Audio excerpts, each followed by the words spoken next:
we respectfully acknowledge the Turrbal and the Yalgara people as the traditional custodians of the land in which this video was filmed.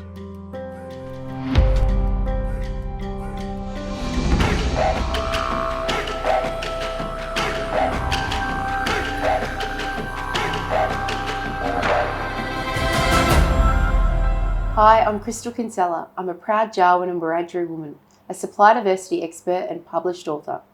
Welcome to Meet the Mob, a YouTube series dedicated to showcasing Black excellence in business. I get to interview deadly First Nation business owners from around the country and learn about their why. Today I'm joined by Derek Flucker from RBY Projects, who will share with us his why he got into business and does what he does. So to kick it off, tell us a little bit about yourself, Derek. I grew up in Brisbane in a little area called Inala, which is it's a small town which has a fair number of social problems, and grew up sort of learning the hard knocks and how to get through life with some pretty important people, I suppose, who I met through that upbringing. We were connected back to Stradbroke Island, so that was our traditional country, so we sort of moved between the two areas.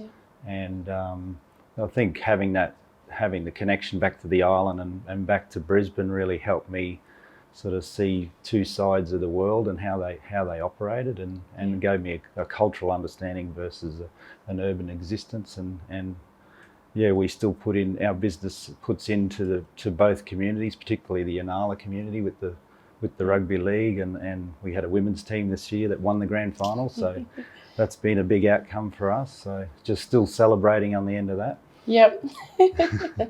Well, it's a big part of our lives and culture, league and stuff like that. So tell me a bit about your why. Like what made you go into business? What's getting you out of bed every day?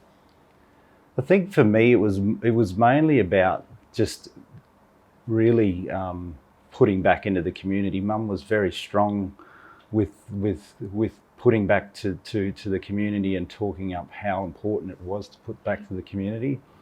And we went, when I was young, we did the street marches in the Commonwealth Games, and were involved quite heavily in the protest era in the early 80s. And she was very strong about being a strong participant in showing your voice and showing your pride for your culture and your community. And on the back of that, my vision and direction was around trying to do something that was going to employ and engage people and put us in a position where we had more wealth generation and get people off the streets and get people in a place where they can sort of participate in society in a different way to what I saw growing up, which was a lot of welfare and a lot of violence and a lot of things that were going wrong in society.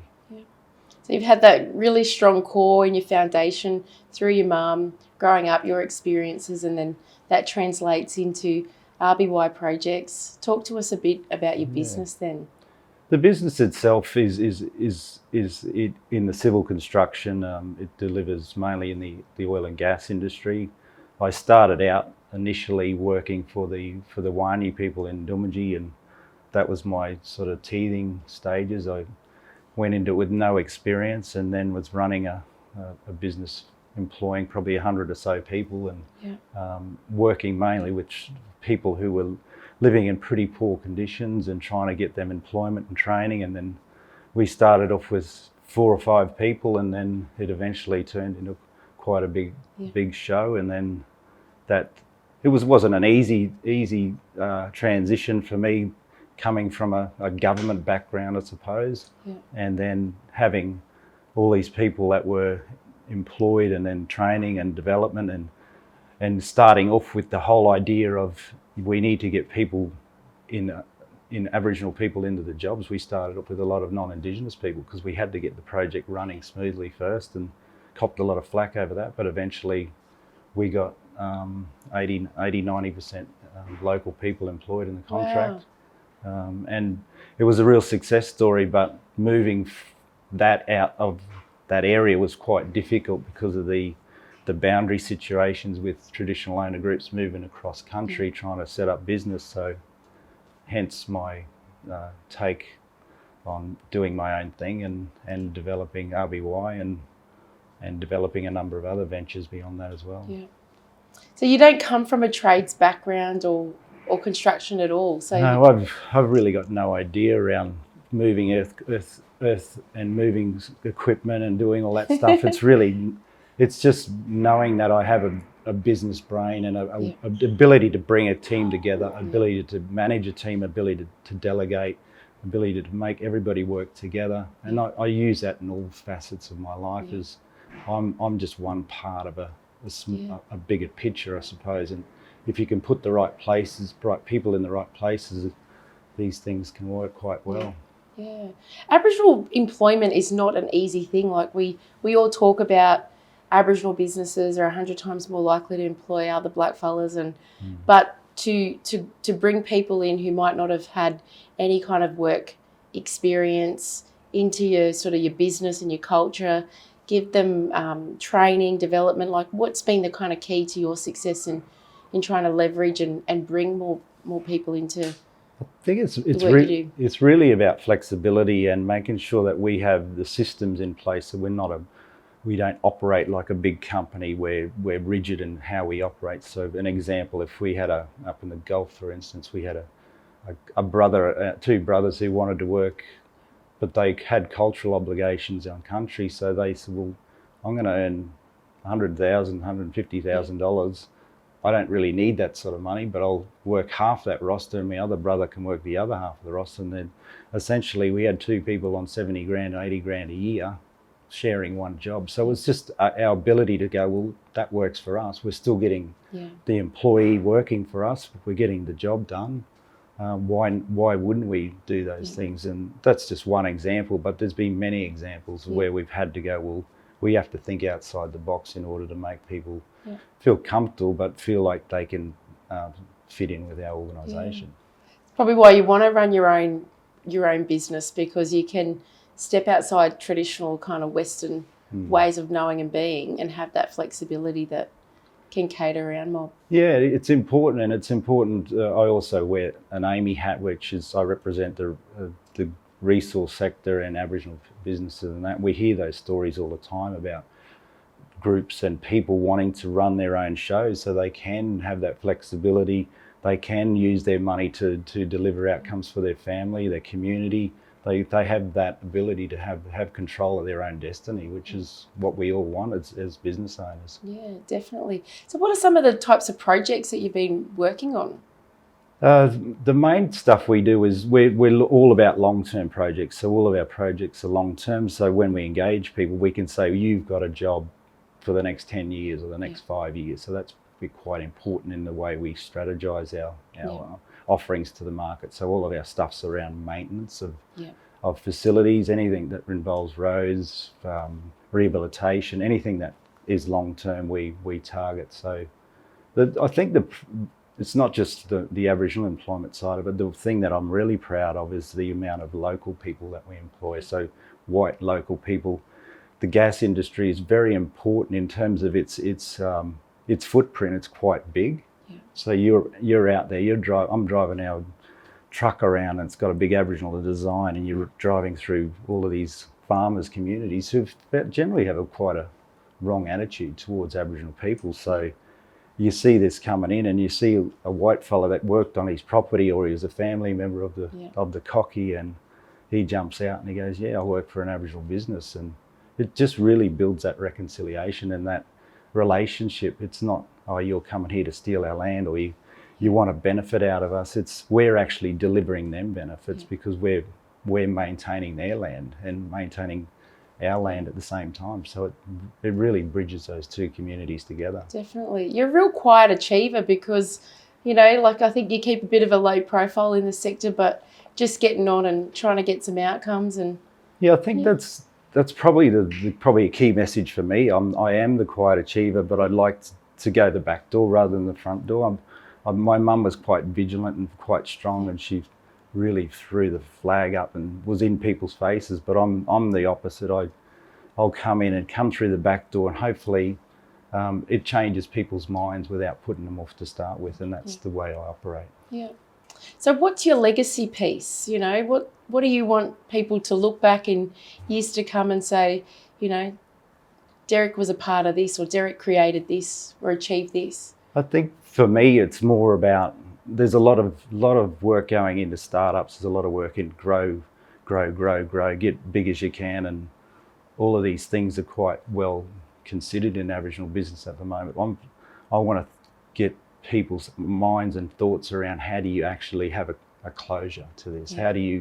How do you end this without killing yourself, without having too many mental health issues, without having the problems that it takes to run a business? It takes a lot of effort for an Aboriginal person to run quite a big business, and that takes a fair bit of mental strain on you. And part of my life now is stepping back, putting in management team, putting in processes, putting in all these things that allow me to have some semblance of a real life. Because when you work in your business every day, it's pretty hard work, and the challenges that it takes to keep those things afloat are where we need to be putting more effort in. And I think when I first started 28 years ago, there was no businesses around, there was nobody around, and we've trailblazed and set pathways, and we're seeing hundreds and hundreds of businesses now. And it's such a great thing to see, but we're not actually seeing what's at the other end of that. When we get to the other side of doing really well, what do we do? So that's something I really want to focus on as I get towards the end of it. It takes a lot to actually to say, I'm going to step back and I'll put in the right kind of measures for you, for your own well-being, your own sort of self-care around that. And particularly being a man and going, well, you know, I need greater balance. I recognise and identify the strains and, you know, what you're giving. What could you say about that? I think it's true in a lot of men are quite masculine and want to be manly about this stuff, and they don't really face the realities of the mental side of these things, and it can take a good partner, it could take a good friend to highlight those things. But I've been quite internally diagnosing what I feel and how I think all the time. It's constantly happening, so I know generally where I'm at as a person, and that's something that I've made sure as I've gone through the journey that I've understood how I'm feeling, and it's not been easy. It's not just me. I've also had other people to help me through that. But I think it's important that we do get advice from others and have support around you, whether it's family, if you've got to go and see somebody to talk it through, and it's those things. Don't be afraid of that. So let's just think 5 years from now. Where do you think you see RBY Projects? It's been really good for me to see a management team in place, to see that we've mentored and put in the right steps to have those people there. We also have another company that does a lot of cultural heritage work, and it's got a good management team in place. It employs 100% Aboriginal people. All of those things are quite important for me to see them develop, and where they can go in their lives and how their futures are quite important. And for me, it's more about passive engagement, and I'm travelling around Australia at the moment, so I'm keen to catch up with Aboriginal businesses and see if I can give them a bit of advice and a bit of a hand along the way, because I've met a lot of them. So it's really just making sure, completing the pathway for me personally, but also helping others to get there as well. I'm sure you've got heaps of great stories to tell and yarn about, because to have that sort of longevity in business, forging through, there'd be lots of lessons that you could impart on lots of other Aboriginal business owners out there. Yeah, we all know that it takes a lot more effort to run we have to work 10 times harder than a non-Indigenous business. Everyone says, oh, you get everything for nothing, all this crap. But essentially we have to work a lot harder, because we're out there proving ourselves every day. We go into a meeting, everyone says, oh, well, you're getting a free ride, you're getting it easy, you don't have to do too much. But we know when we're behind the scenes how much we have to prove ourselves to these people and to the community, that we're not here for the free ride. We're here to actually show you that we can actually do it. So I think they're the important messages, and we've got to carry a lot more than a lot of other businesses do. Breaking down all that unconscious bias and the stereotypes, and well, you've really, really led the way. Is there any kind of final thoughts that you might want to give to my audience? I think probably the main thing is just keep an eye on yourselves, look after yourselves, and also be mindful of your, when you set up your business plan, think about what's going to happen at the end of that. How are you going to, is there an exit strategy? Is there a plan? Or is this just going to continue to grow without any real understanding of what that means? Yeah. So that's great advice, because you think we think about getting in, startup, growth, but what's on the other side? Yeah. Yeah. Thanks so much. So there you have it. I hope you've enjoyed the latest episode of Meet the Mob, and make sure you connect with Derek online. Share his story with your networks. Until next time.